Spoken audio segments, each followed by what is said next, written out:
নাও, এটা আবার কি? তোমার জন্য। বাহ, আরে বাবা, দারুণ হয়েছে তো।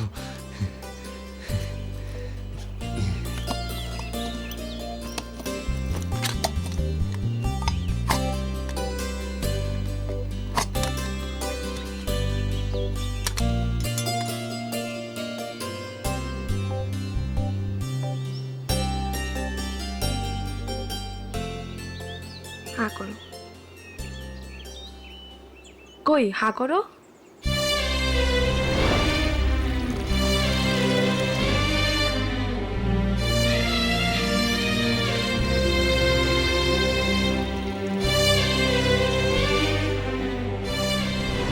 বিশু, বিশু খাও, হা করো।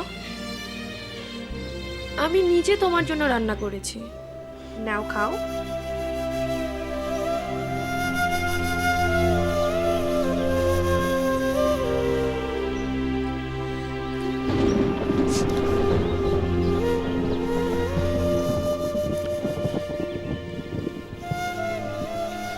কি হয়েছে তোমার?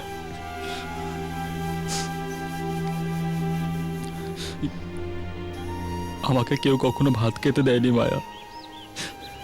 সারা জীবন শুধু ভাতের ফ্যান খেয়ে আমি আমার পেটের খিদে মিটিয়েছি।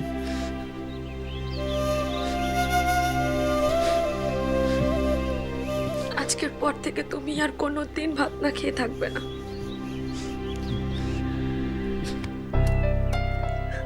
আমি নিজে তোমার জন্য রান্না করে নিয়ে আসবো। বাবা কি কও, বাবা কি কও? এবারের গরুর হাটের ডাক নাকি আবারও সুইটা যাইব?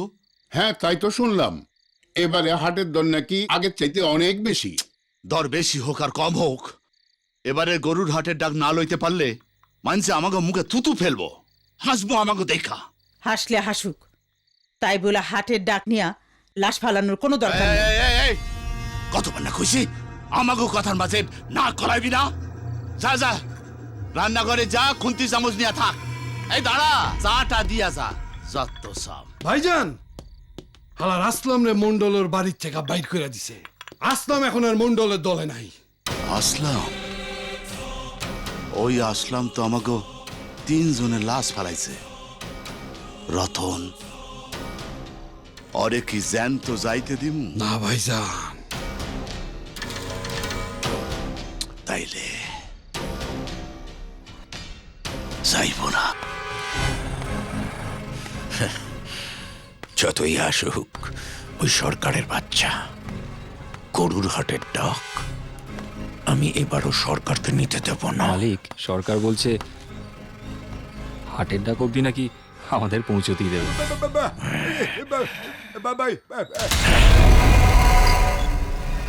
শিয়ালের সবসময় বাঘ হবার ইচ্ছে হয়, এবারও হয়েছে।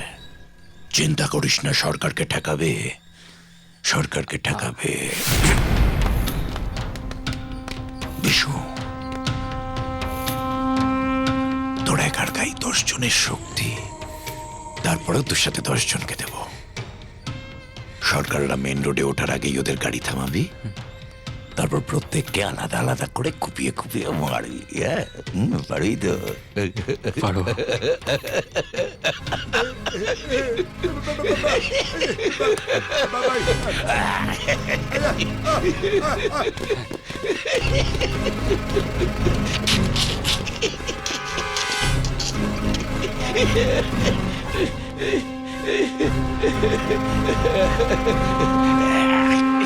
এবার থেকে পুরোটাই বেসরকারি।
কি হয়েছে?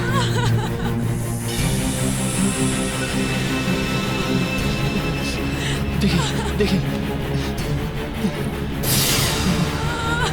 মায়া,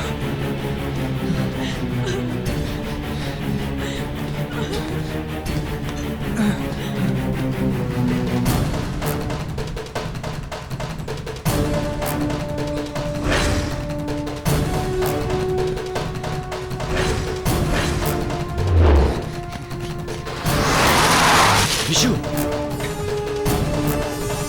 বিশু নাই।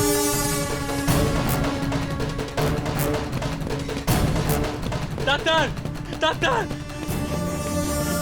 ডাক্তার, ডাক্তার, ডাক্তার, ডাক্তার সাহেব, আমার ভাইকে বাঁচান ডাক্তার সাহেব, ওকে সাপে কামড়েছে ডাক্তার সাহেব, ওকে যে করে বাঁচান। আচ্ছা ঠিক আছে ঠিক আছে, আমি দেখছি আমি দেখছি। ডাক্তারবাবু, ডাক্তারবাবু, মা কেমন আছে এখন? ভয়ের কোনো কারণ নেই, ও ভালো আছে।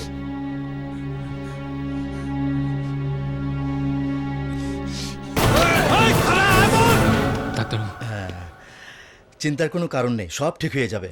তবে হ্যাঁ, উনি একটা বুদ্ধিমানের মতো কাজ করেছেন। আপনার পাটা শক্ত করে গামছা দিয়ে বেঁধে দিয়েছেন, তাই এই যাত্রা বেঁচে গেছেন। চলি।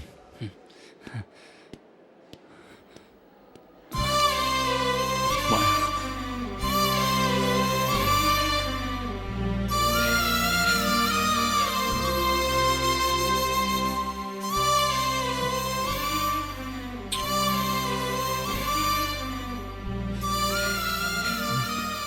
দেখি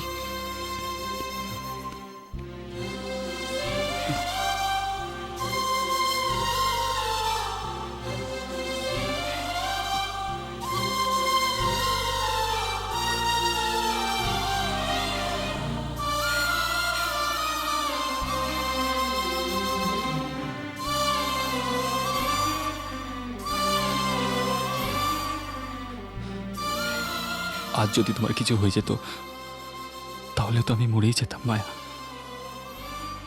আমি চাই তুমি সবসময় ভালো থাকো।